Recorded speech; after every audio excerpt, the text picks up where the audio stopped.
Welcome to Magical Meetup Spooky Edition. I'm Candace. And I'm Nicole. Around here, we celebrate Samhain, also known as Halloween, all month long. Okay. You went high, I went okay. Well, you have to be like, hey, hi. Okay. Not okay. Everyone, guess what? Okay. Okay. Well, hi. See? Better. Good job. Welcome back. It's us. To our last episode of the Halloween. I am so sad. I know, but I do love Halloween, so I've had fun. I have talking about it and researching about it. Hopefully, y'all will enjoy this one just as much as you enjoyed the others. And if you didn't enjoy the others, maybe this is something a little different that you might enjoy more. So, what are we going to talk about today? Samhain. So, it's spelled Samhain, but it's pronounced Sowin, Sowwin. That's the pronunciation.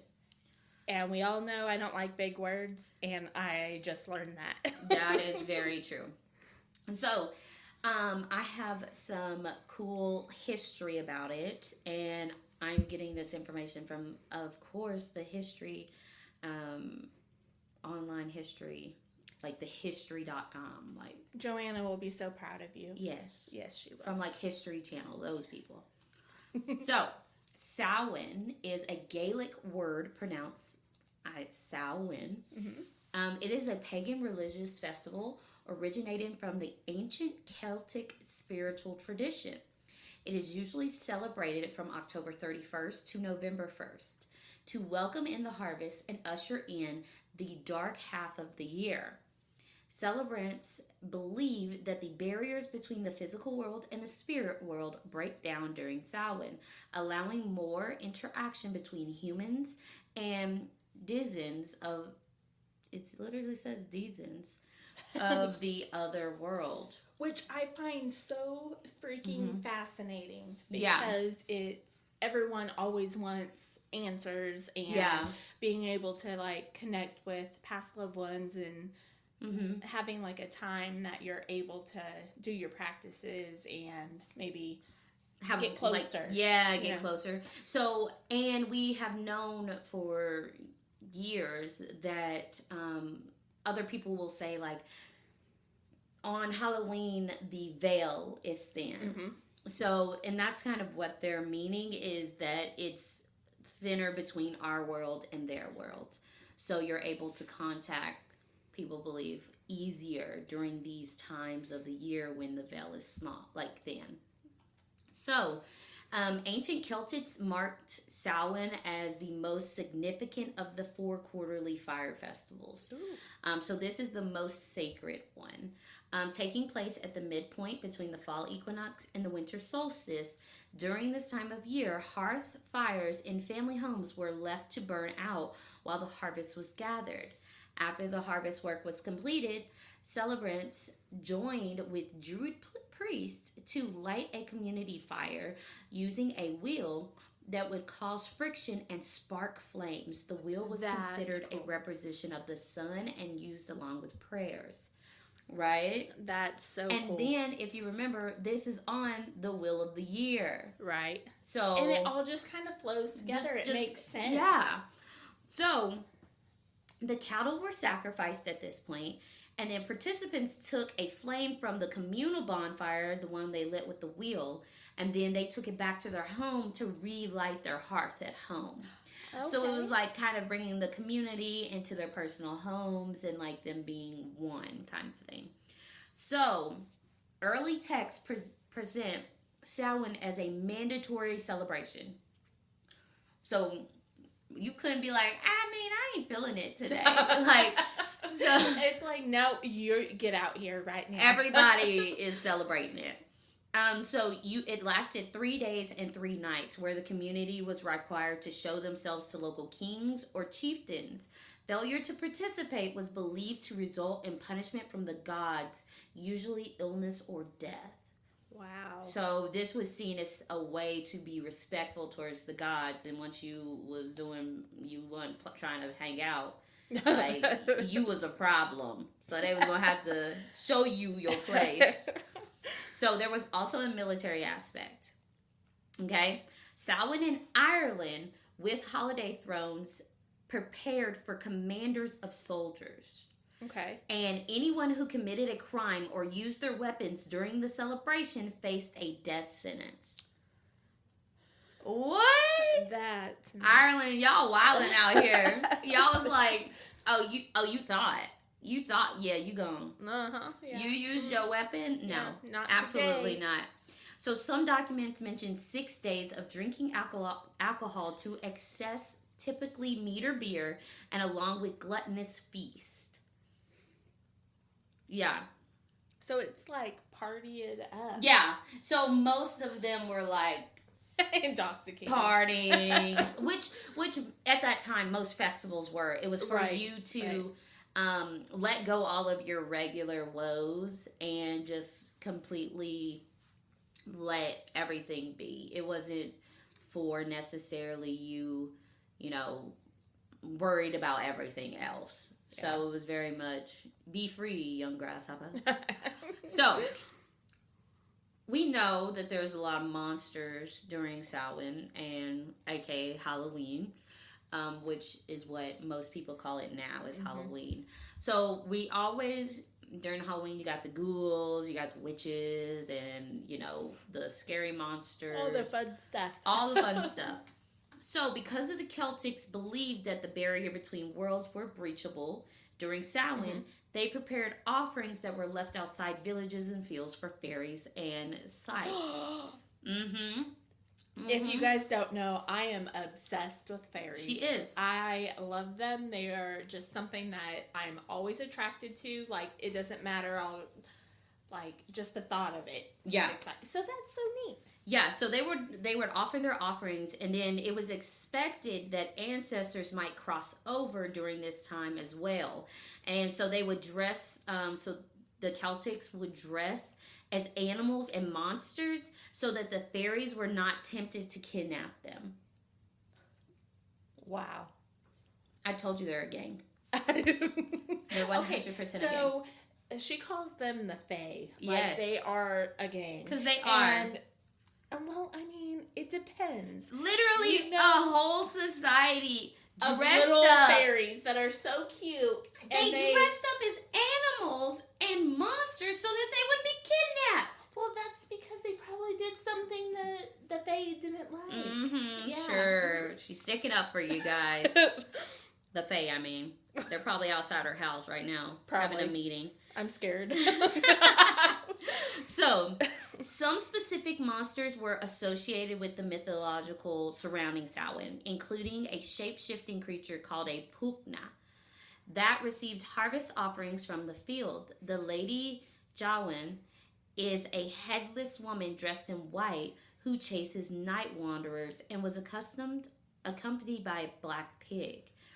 The Dolahala sometimes appeared as impish creatures, sometimes headless men on horses who carried their heads. Wow. Remember the headless horsemen? That may be where it came from. Maybe so. Riding flamed-eyed horses, their appearance was death omen to anyone who encountered them.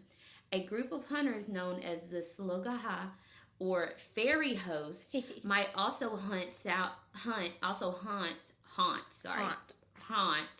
Samhain and kidnap people, similar to the Suglawa.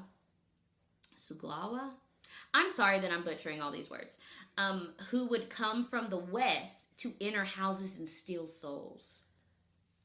That's unreal. So they had a lot of the things that we now think of as just like urban legends, like things like that. They were really like needing protection from it because they thought like, if I don't protect myself during this time, like my soul's gonna be gone.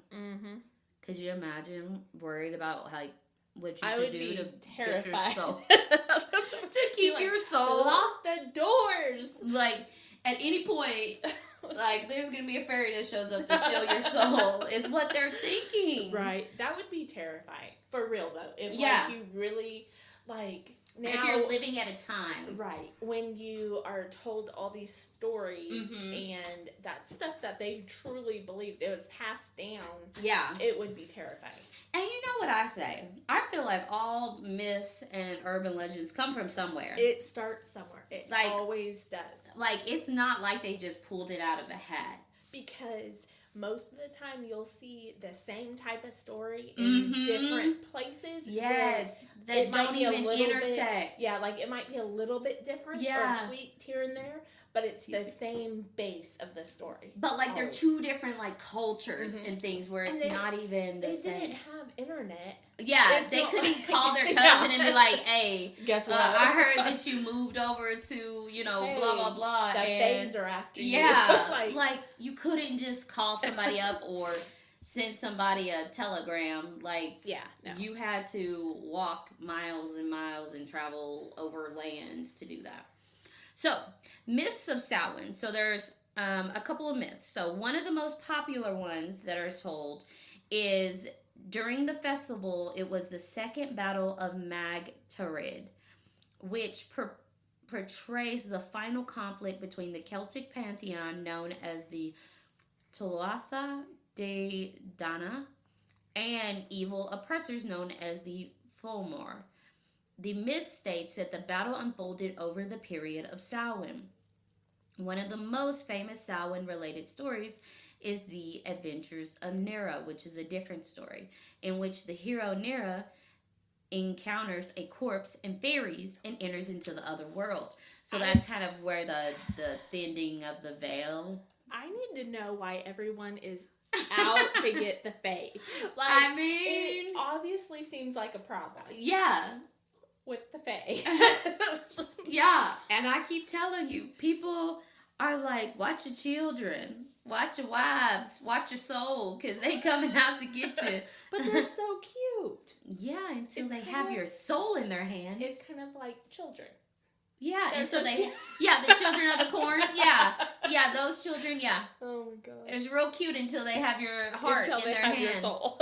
Like, So, Samhain figured into the Adventures of Mythology cultic hero Fauna Mac Cumhal when he faced the fire-breathing underworld dweller Alien, who was burned down the Hall of Tara every Samhain. Samhain also figures into another Fauna Mick Cumhal legend where the hero is sent to the land beneath the wave, as well as taking place on Samhain. It's featured descriptions of the heroes' holiday gatherings. So it was very much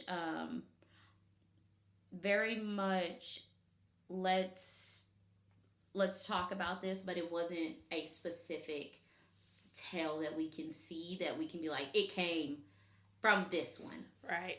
So it's a lot of mentioning and things like that. And it's different places. Yeah. And even if it's like the Celtic culture, like different sections, different regions of the culture could have slightly different stories. Right. It's not like it's a one fit all, like, because you can be over, towards the mountains and you have a different than the people by the ocean, and they have different tales and stuff like that. They could all be one people, but they're just slightly different.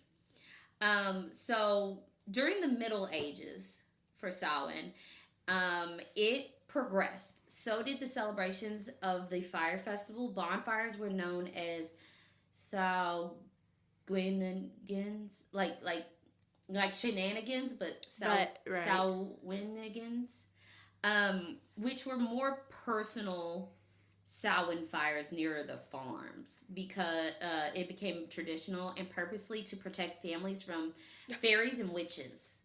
So they would make them closer to their farms so they could protect people on a more individual. And here we are, 2024, dressing up as witches and exactly.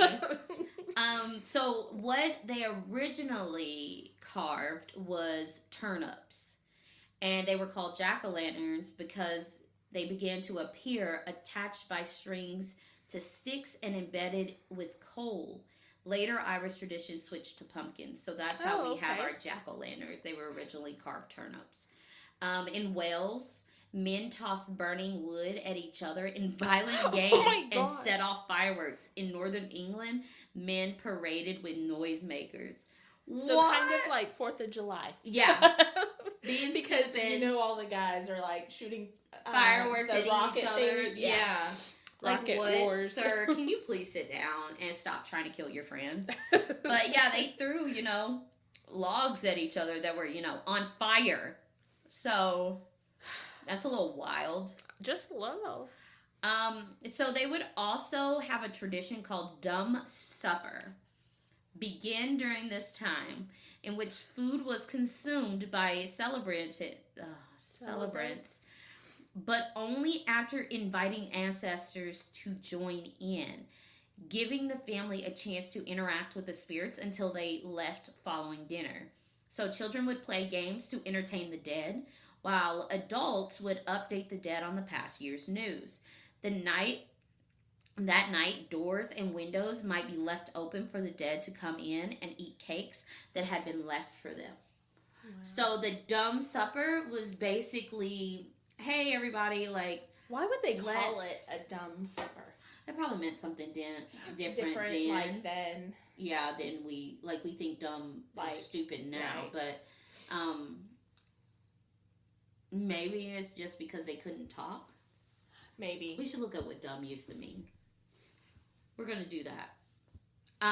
While she's doing that, I'm going to finish talking about the dumb supper.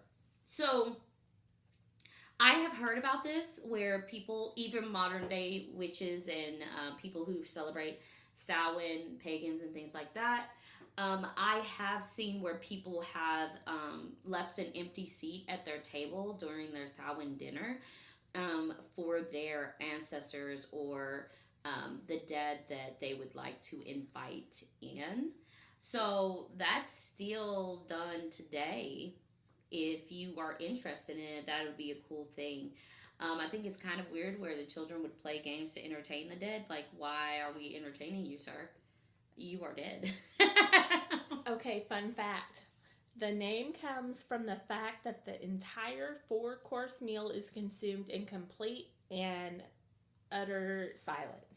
Oh, so that's how they meant it. Like, now we would never say, oh, that person's dumb because they're unable to speak, because that's not proper.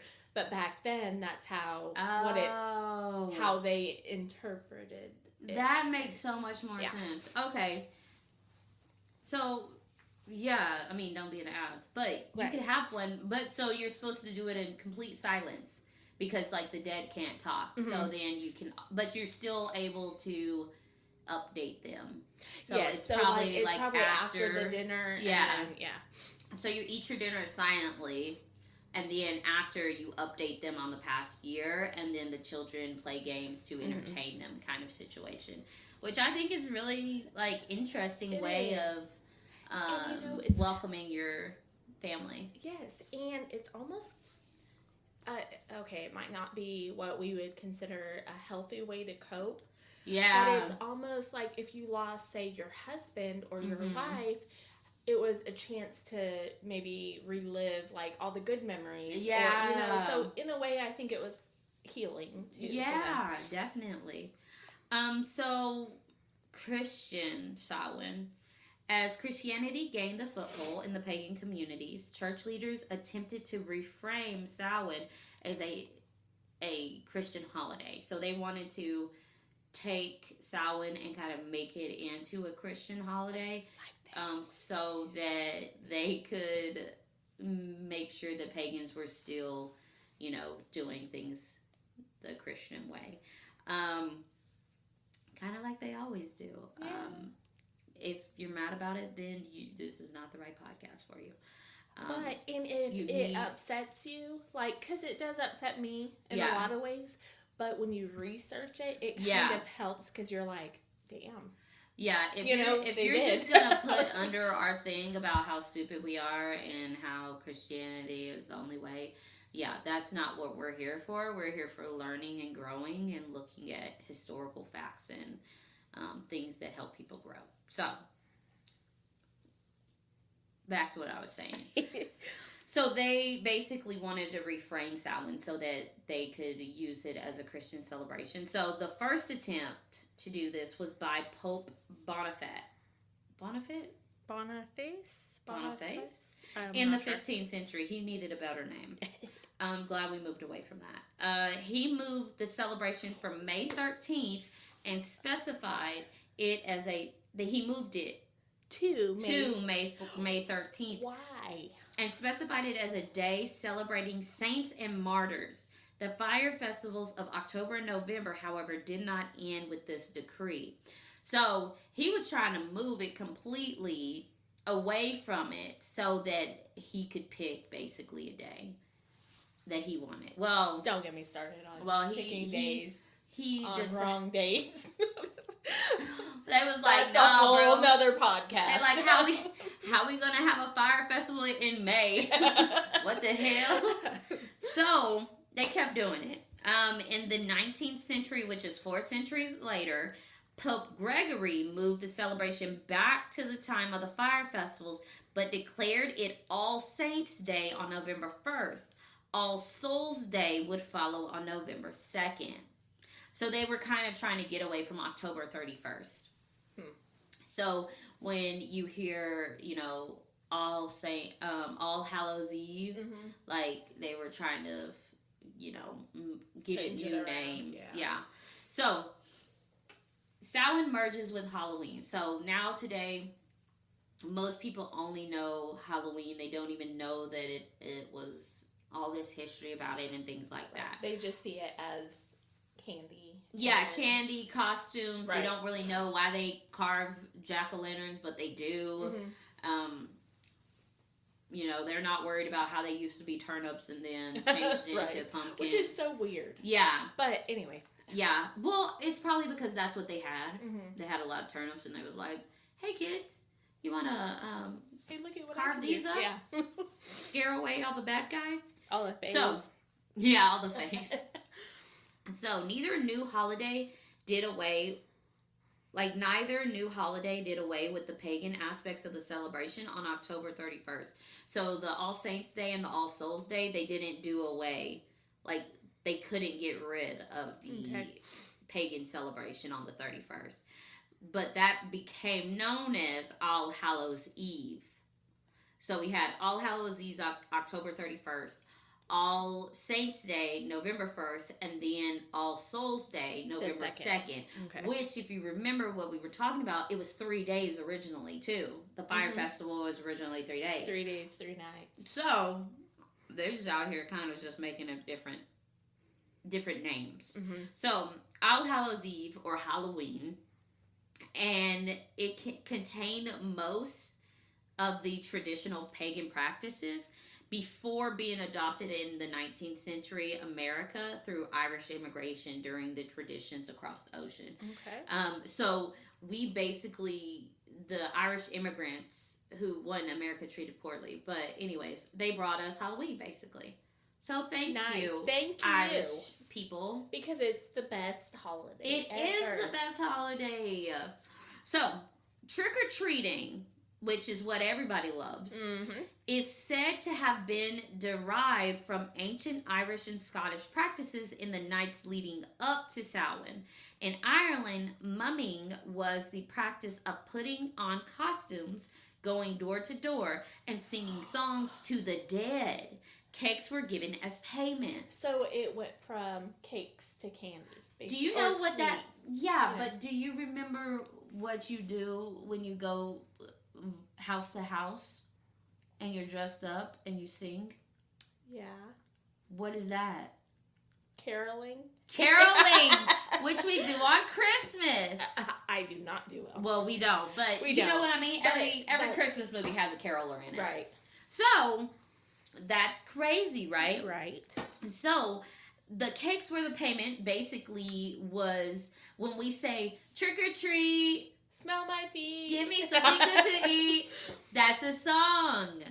Okay. We were mumming. So, and then our payment was the candy. True. So, hey. Dude. You want to know something really cool? What? Halloween pranks also have a tradition in Samhain, through ancient celebration, tricks were typically blamed on fairies. So if you're out here toilet papering somebody's house, you better blame be like, it on the fae. The fae did it. I didn't do it. I could not reach up there. Right? The fae have wings, though. I bet the fae were so mad. No wonder they're like a gang. They're 100%. like, all these years they blame me. Yeah, they're like, I was just at home chilling, doing my own thing. Doing my little sparkles and shit, and here you guys are. Telling everybody that it's my fault. That I'm kidnapping kids and shit. They're probably so upset. They're like, this is why we can't have nice stuff. So there have been, things where it's mixed in different religions. It has changed to different things depending on sometimes some locations. But there are Celtic Reconstructionists. They're pagans who embrace Celtic traditions with the intent of reintroducing them faithfully into modern paganisms. Oh, okay. Paganism. In the tradition, Samhain is called Ochi Samhain and celebrates the mating between the gods. And Celtic Reconstructionists celebrate by placing juniper decorations around their home and creating an altar for the dead where a feast is held in honor of their deceased loved ones. So it's kind of making a comeback with certain and that's groups like kind of going back to like what they would say, like going back to your roots. Mm-hmm. Like I think that's really neat that people do that. Yeah, I love that like people do that because you always want to honor your ancestors, and this is a good way, especially if you have ancestors that were Celtic, from Ireland or Wales, and they did these practices during this time. That you can kind of honor them and show them that you are recognizing them, especially because the veil is supposedly so thin that they may show up because they believe that the spirits of the deceased return to visit their homes during that time. And to honor and welcome them, families would set plates and lights and things. So, and it's kind they had a guide back almost home. Like now, I think spirits are around us all the time. Mm-hmm. But with the veil being so thin, I'm excited this year, like to be able to use some of my divination tools. Yes, and as I'm learning about certain things, like I'm really excited. Yeah, and you can definitely it's a great time to do divination and things like that, especially if you work with ancestors or you're trying to like work with ancestors and stuff like that. It's very good for this time to kind of work on those things because you will feel like you have more help because it's so close to the veil being like thinned out, so you'll feel like you're with them. So what are some other things that we can do on Samhain? Okay, so we're done with the history part. Now this is more of what you can do instead of the regular I go and trick or treat and dress up and I don't know toilet paper people's houses. Well, and it's different now that I'm older and my kids they're older now, so they don't want to go trick or treating. Yeah. So now I'm like, well, what other stuff can I do? Yeah. And so you can definitely like make a bonfire because remember it came from bonfires and things like that. You could even get like a little wheel and put it in there, like maybe something off of a wooden stuff. What about can we do light a fire in the fireplace? Yeah. So that they don't get me outside? Yeah. Okay. Yeah, 100%. Because they know you're talking shit and we're like, they know that we're friends, so now we're corrupt. Yeah, that's okay. You can host a potluck dinner. Ooh. So, only if I know people that are bringing. Yeah, don't host a potluck without, knowing people. No. That might be scary. Because you don't know what they put in their food. Anyways, that's beside the point. Dress up as who you want to be this coming year. Oh, that's a good one. So, maybe you want to be more productive. So, maybe that day you dress up as, what you think your more productive self would be able to do. So maybe you get up, you do a full face of makeup, you do your hair, like your productivity, however you see it, dress up as that. Or you can dress up as somebody that is productive in your life or who you see on TV that you want to be. That you want to be like. Cook old-fashioned foods. How about you cook them and I come over? How about Joanna cooks them and we both go over to her house? Shout out Joanna. Shout out to Joanna. She's going to cook us food. She always has food for us. Every time she listens to this, she's probably like, these girls. Right? They're like, oh, the worst. Let's see. You can hold a silent, dumb supper. Yes. So, I think I want to do that this year. Hey, and you can tell your kids you cannot talk the entire dinner, and then you can have a peaceful dinner. And I could literally, we could invite like my grandpa and their grandpa and my grandma. We can invite them. That would be cool. Oh, that'd be so cool. Decorate an altar for loved ones who have passed on. So some of the stuff you can put on an altar. Crystals. Me and my crystals. Love that. Black obsidian, tourmaline, carnelian, and bloodstone. Candles, divination tools, incense. Pictures of loved ones. Yes.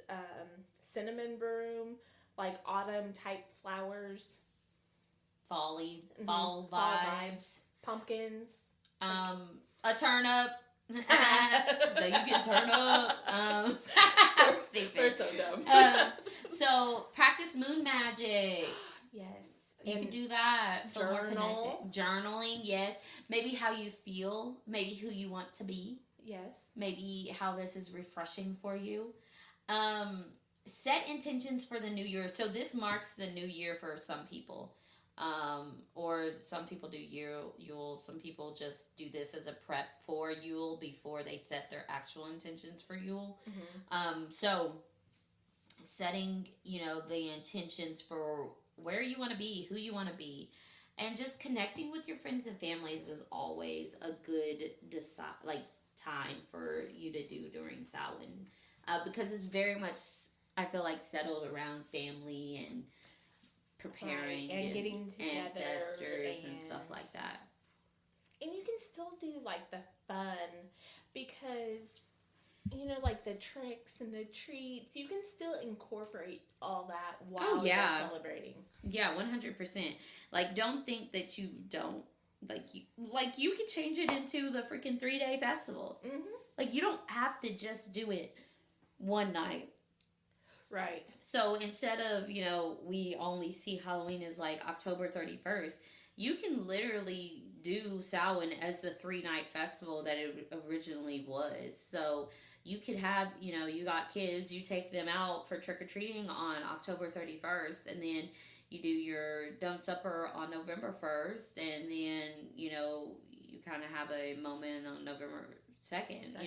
Whatever you want to do, you can definitely still participate in all the things, because it doesn't have to be thrown in one night, because it originally was multiple days, and it was 3 days and 3 nights. True.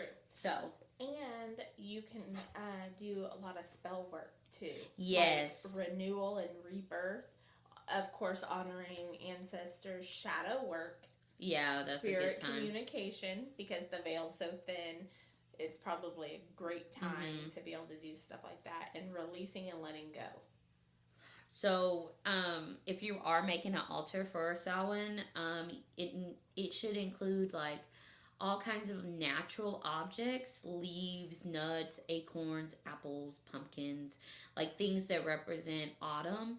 And then you can add things to it. So the animals that are associated with Samhain are bats, cats, wolves, owls, bears.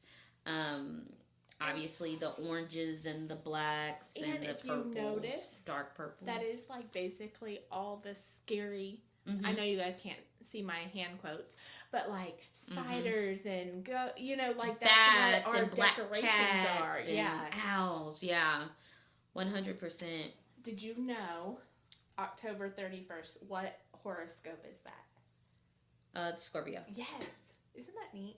Yes, because we're Scorpios. I know. Okay, everyone else that's not a Scorpio, they're like, that's stupid. We don't care. So I will say this. So oh my gosh. Me and Candace are in the Northern Hemisphere. We're in the U.S. and specifically Oklahoma.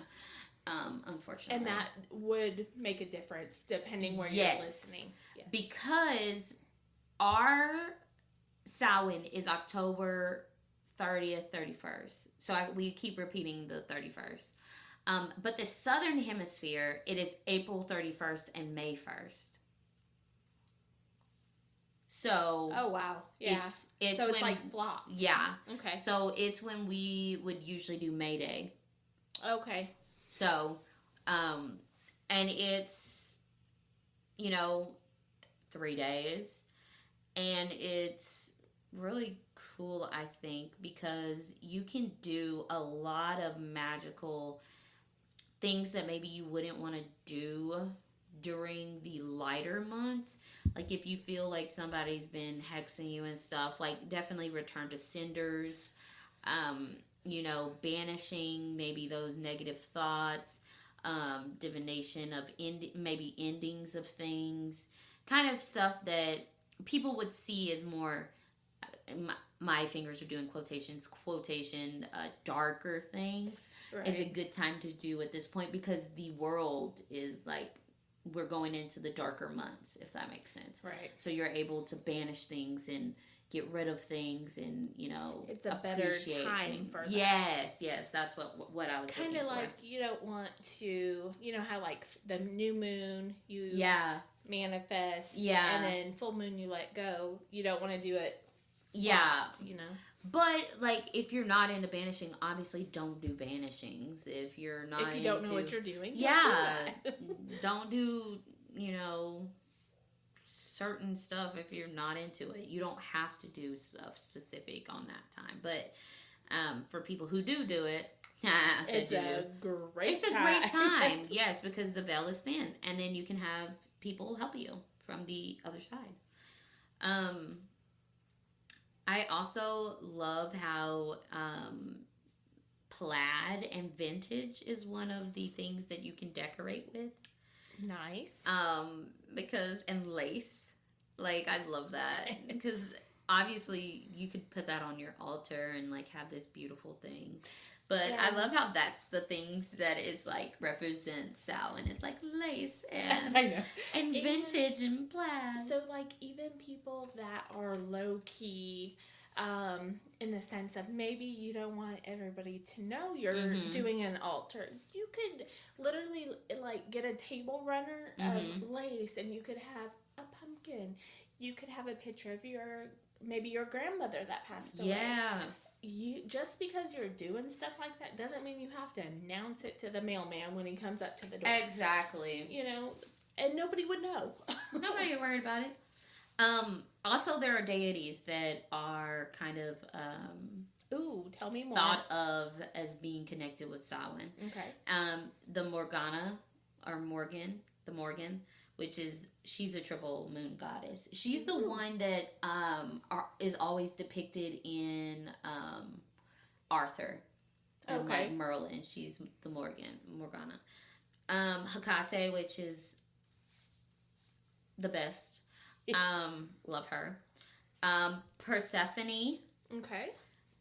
Odin, Hal, Dawn, and Kalalich, and Corydon. I haven't heard of that. I haven't heard of those two. But I've heard of Hel, Odin, Persephone, Morgana, or Morgan, Hecate. There are a few that I haven't heard of. But yeah, those are kind of seen as Samhain kind of gods or deities and gods and goddesses. So they're more connected during that time. So you can actually, Hecate's day to like connect with her is like November 16th. So it's like they have specific days and that you can so if you decide kind of celebrate them. Okay. And so like if you're looking into trying to find yours, you can do research on like a bunch of them and and maybe the dates might even match up with you because like November is my birth month and then I love Halloween, so it kind of something tracks. might just like jump out at you as you're looking. Yeah. So, but yeah, that is Samhain, and I'm sure we didn't go over everything because we always miss something. It has, I mean, there's so centuries much, of it being around. So, but I think we hit on quite a few things, and it was fun, so fun to research it and learn I'm about kind of sad. I am. Like, this is our last spooky podcast until next year. But it'll be a good time. We're going to have some other specials when the Wheel of the Year comes around, and we just pick something off of the Wheel of the Year and do a little special episode. Okay. So we can do it. We are super excited that you have been with us. And we hope you have a great Samhain or have had a great Samhain, depending on when you're listening. I mean, it might be May for you, but you might be just needing to catch up on the episodes. So have a great time, and I hope that maybe this kind of helps people be able to incorporate this in their practice, and kind of go back to like what it really means too. It's not just because you get candy. Because that's what most people think. But hope you learned something. Hope you had fun, and we'll see you next week. Bye.